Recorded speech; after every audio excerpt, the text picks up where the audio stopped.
review for Alfred Hitchcock's Psycho, 1960.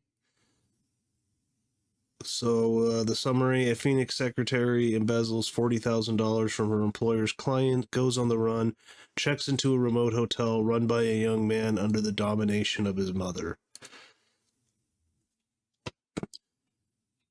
So this is, one of the most famous movies ever made. That definitely came out in 1960. I think it was pretty shocking at the time.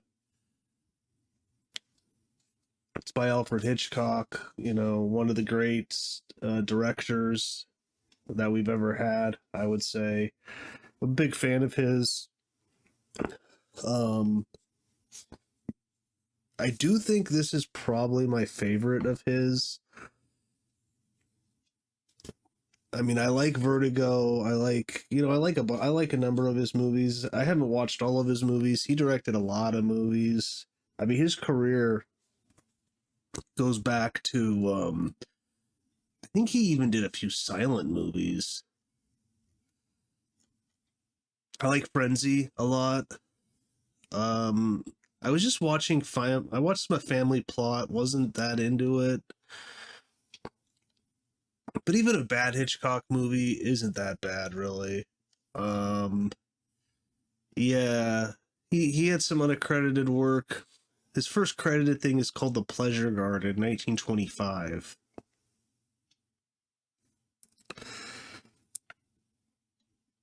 I think this is silent. I'm not sure, but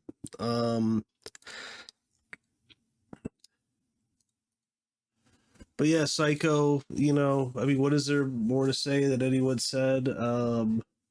This movie's just a very watchable movie. It's beautifully shot. I love that it's in black and white. I mean, I've heard that he was debating doing color, but it costs too much money. Because he kind of made this on a lower budget than his normal stuff. He kind of wanted to go like down and dirty, a little bit cheap or low budget. Like I think he used some TV crews to shoot the movie, but man, it's beautifully shot. You got Janet Leigh, beautiful woman.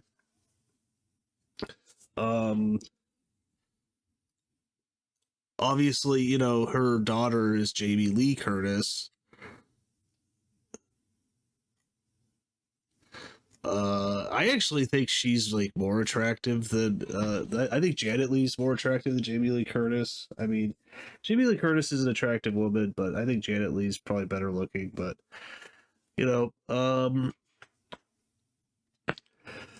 but yeah, so the movie opens up and she's in this relationship with this guy. She's in love with him, but he like won't marry her. She says, "Marry me." She's a secretary, so she's kind of in this relationship that I don't know, maybe is unsatisfying to her. Because he has a wife or like an ex-wife, and he's giving her money. He like, never sees her. She's like overseas, so he's kind of in a bad spot too. She's a secretary, and this guy comes in, and he's I think buying land. I think. Yeah, he's gonna buy a house, and he has $40K cash, and he's like totally hitting on her. It's like, I mean, it is 1960. I mean, really, probably 59 when they shot it, right? So, things you wouldn't see today. This like guy, he's probably like 60, 65, and he's just totally hitting on her. And it's a little awkward, honestly. It's a little awkward. Because she's, just beautiful woman. You can just tell she's just like, okay, like she's not interested at all. And then it just seems like I like how this movie, it's like what she does isn't planned at all. Like she just does it. She doesn't even really think twice about it. It's kind of refreshing, actually. Because she's supposed to go deposit this money in the bank. I think a safety deposit box. And then the guy says later in the week, next week, he'll get the guy to write him a check. Because he's not comfortable with that kind of cash. Because remember, this is, I mean, it's still a lot of money today, but this is 1960, so that's got to be what, like 300K or something like that. So, um, and then she says she's not feeling well. She'll go to the bank, deposit it, and then she's gonna go home and sleep for the rest of the week because she has a headache. She doesn't feel well. And then she just kind of decides, no, I'm just gonna take the money and run. And she does that. I really like.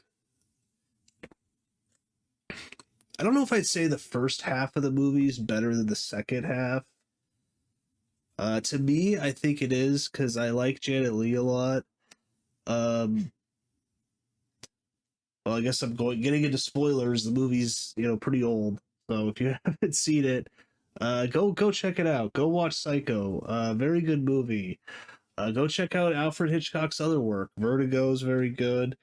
North by Northwest. I mean, just so many good. I mean, a later movie of his I like is Frenzy. It's about a serial killer,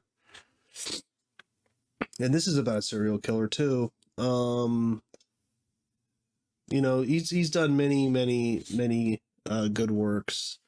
Don't just skip the remake. It's absolutely terrible. It's in color. It's just bad.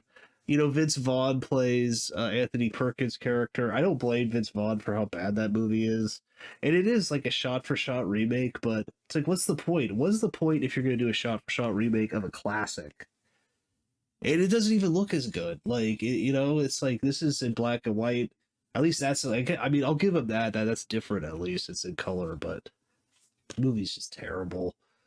Um, I mean, it's like they've remade everything. They even remade Psycho. like, but yeah, check it out. I mean, there's a spin-off TV show that was pretty popular called Bates Motel, and I think his mom is in it. I've never seen it, but and then there's sequels to this. They're okay. I know some people really like some of the sequels. I think they're a little goofy. Like there's a riff tracks of Psycho 2. Is it 2? One of them has Dennis Farina in it, and it's pretty funny. I mean, they're okay little movies. I know Hitchcock didn't want to make a sequel. He wanted this over and done. Anthony Perkins was like always talking to him about a sequel. He wouldn't do it. But he died in 79.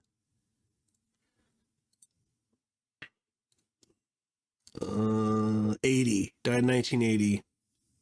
And then right after they made a sequel. There was just like what, 4 sequels? One, 2, 3, 4. Yeah, they're just okay. To me, you can't replace Alfred Hitchcock. He's one of the best directors ever for me. And the cinematography is just gorgeous. But if you haven't seen it, go check it out. This is a steelbook that I have. Very nice. I got it for I think like $10 or maybe like 13, $14 on Amazon a while ago. It's Universal. Just really beautiful steelbook. There's a nice Criterion of this too. But yeah, I'll get into spoilers. This movie's very old. But yeah, so the first half has Janet Leigh. I really like the first half. I like her driving, and then she's kind of like second guessing herself. Did she mess up here or there? She's very tired. She pulls off on the side of the road to sleep. And she sleeps in her car, and then she's woken up by this cop. Who is that cop? He's great too, man. Highway Patrol. I think it's Mort Mills.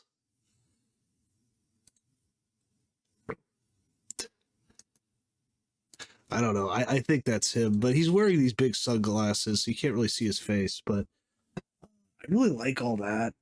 There's just something about it. To me, that like this movie is so watchable. It's sometimes I can't even put my finger on it. Like, why exactly is this so entertaining to watch? But that's the mark of a good director. Even you're like, I don't even know why this is so interesting, but it is. And to me, that's the mark of a good director. Like because you can have a great script, but if the director is just boring, and I mean cinematographer too, obviously, that the director works with, but if they're not gelling, if the if the cinematography isn't there, movie could just be boring, or you just don't care. But I really like her driving in her car, and then the cop wakes her up, and he's very suspicious of her, and he's like, what are you doing? Why didn't you go sleep in one of the motels on the side of the road? And it's like, no, it starts to rain later. And she's like, well, I was just gonna sleep for like an hour, and then I slept for many hours, and I'm better now, so I'm gonna leave. And then he's like, wait, turn the car off, license, or I think just license. And she gives it to him, and it's all fine. And she leaves, but he's kind of like following her. And then he shows up later. She stops to buy a new car because she wants to get rid of her car. Get a new license plate. I think get like a different state too. I think she gets a California license plate, and she's from Phoenix. So she does that. She's talking to the salesman. He kind of finds it odd because, like, he's like, well, why don't you go take it out for a test drive? And she's like, no, she's like, I'm sure it's fine. I just want to get it and leave. And he's kind of suspicious, and she has cash. He doesn't really like that either because, you have check. But, and then the cop shows up, and he's just like staring her down. I don't know. I really like all that. There's just something about it. And then she ends up at the Bates Motel with Anthony Perkins, who's also great in the movie. And definitely creepy, but not, I don't think it's like crazy obvious until a little bit later. And then you start getting some really weird shots of him kind of juxtaposed to his taxidermy that he likes to stuff birds. And he is creepy because like he says to her, like he makes her a sandwich or whatever, and she's eating with him in his parlor with the taxidermied animals everywhere, and he says to her, you eat like a bird, and like he has dead birds that are stuffed, like kind of a little weird. And then he's like, no, that's actually a falsity because birds actually eat a lot. Um, but yeah, and he is creepy. He's watching her through the hole in the wall when she's undressing, and and he's obviously the psycho. I mean, he has multiple personality disorder or whatever it's called now. I guess now it's called dissociative disorder or something. Um, but of him and his mother, that's the twist. Spoilers. I mean, so and then and then you could hear him arguing with his mother in his house, which I think was on the Universal lot for years. They would show it. I think it burned down actually in a fire. Um, and then she's showering, and he runs in as Norma Bates runs in, kills her. Incredibly famous scene. Well, maybe the most famous scene of all time. I don't know, maybe. Um, and then later on, her sister and the boyfriend from earlier are looking for her, and and a private investigator, and track her down to that motel, and start to unfold the mystery. So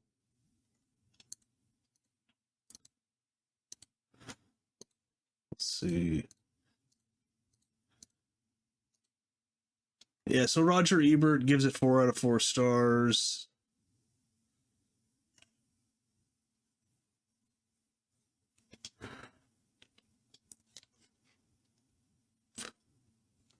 So these surprises are now widely known, and yet Psycho continues to work as a frightening, insulating thriller.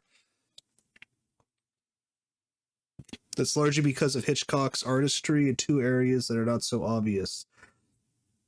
The setup of Marion Crane's story and the relationship between Marion and Norman, Anthony Perkins. Oh yeah, the mother is called Marion. Never mind. Norman Bates is Anthony Perkins. Both of these, well, they're both Anthony Perkins, but yeah, both of these elements work because Hitchcock devotes his full attention and skills to treating them as if they will be developed for the entire picture. The setup involves a theme that Hitchcock used again and again: the guilt of the ordinary person trapped in a criminal situation. Marion Crane does not steal 40K, but still she fits the does steal $40,000. Yeah, I was like, what? But still, she fits the Hitchcock mold of innocent to crime. We see her first during an afternoon in a shabby hotel room with her divorced lover. Okay, he is divorced. Okay. He cannot marry her because of his alimony payments. They must meet in secret. When the money appears, it's attached to a slimy real estate customer who insinuates that for money like that, Marion might be for sale. Yeah, pretty much. It's like, wow. So Marion's motives is love, and her victim is a creep. Yeah, see that's well done because the guy's barely in it, but you don't feel bad for him because he's just kind of a slimy creep. Yeah, and the way he's hitting on her, and yeah, he's kind of like, this money, this, what does he say? Like, this will buy off unhappiness or something. And yeah, kind of like, hey, maybe I'll give you this money and you can be with me. And hey, he's just kind of a creep, so you don't really feel bad for him. This is a completely adequate setup for a 2-hour Hitchcock plot.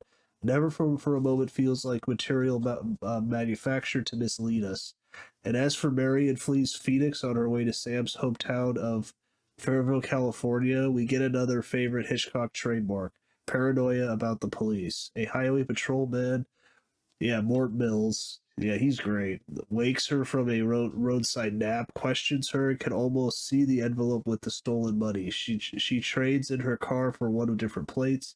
At the dealership, she's startled to see the same patrolman parked across the street, leaning against his squad car, arms folded, staring at her. Every first time viewer believes this setup establishes a storyline the movie will follow to the end. Yeah, and it doesn't, just drops it. Fried and tired, perhaps and already regretting her theft, Marion drives closer to Fairville but is slowed by a violent rainstorm. She pulls into the Bates Motel and begins her short, fateful association with Norman Bates. And here again, Hitchcock's care for scenes and dialogue persuades us that Norman and Marion will be players for the rest of the film. He does that during their conversation in Norman's parlor, where savage, stuffed birds seem poised to swoop down and capture them as prey. Marion has overheard the voice of Norman's mother speaking sharply with him, and she gently suggests that Norman need not stay here in this dead end, a failing motel on a road that has been bypassed by the new interstate. She cares about Norman. She is also moved to rethink her own actions, and he is touched, so touched he feels threatened by his feelings, and that is why he must kill her. When Norman spies on Marion, Hitchcock said most audience members read it as a peeping Tom behavior. Truffaut observed that the film's opening with Marion in a bra and panties underlines the later voyeurism. We have no idea murder is in this store. Is in this is in. We have no idea murder is in store.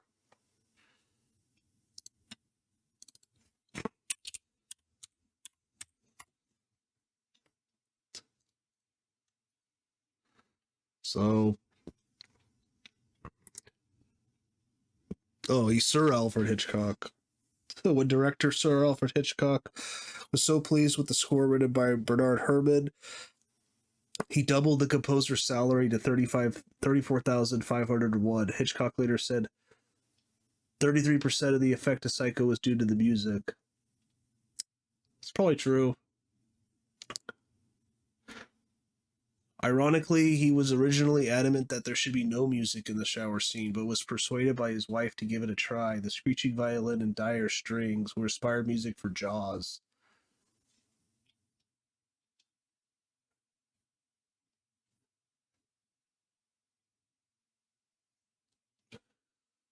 So, it shocked people when it came out. Alfred Hitchcock bought the rights to the novel anonymously from Robert Bloch for only $9,000.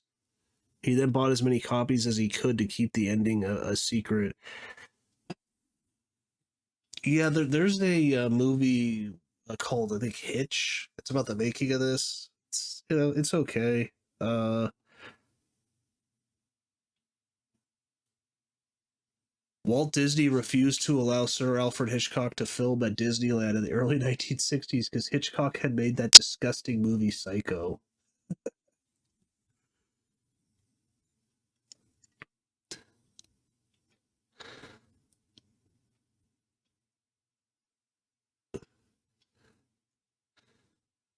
The movie, in large part, was made because Alfred Hitchcock was fed up with big budget, star studded movies he had recently been making and wanted to experiment with the more efficient, sparser style of television filmmaking. He ultimately used a crew consisting mostly of television veterans, hired actors and actresses less known than those he usually used. So, um, but yeah, I think that's about it. I just kind of wanted to, go over. I really like this movie. People are hesitant because it's pretty old. I think it's very watchable. I don't think it feels its age at all.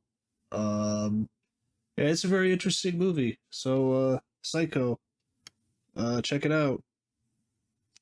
Maybe check out the Criterion. The really good Criterion of it too. So, but yeah, that's about it. Like, comment, subscribe, and see you next time.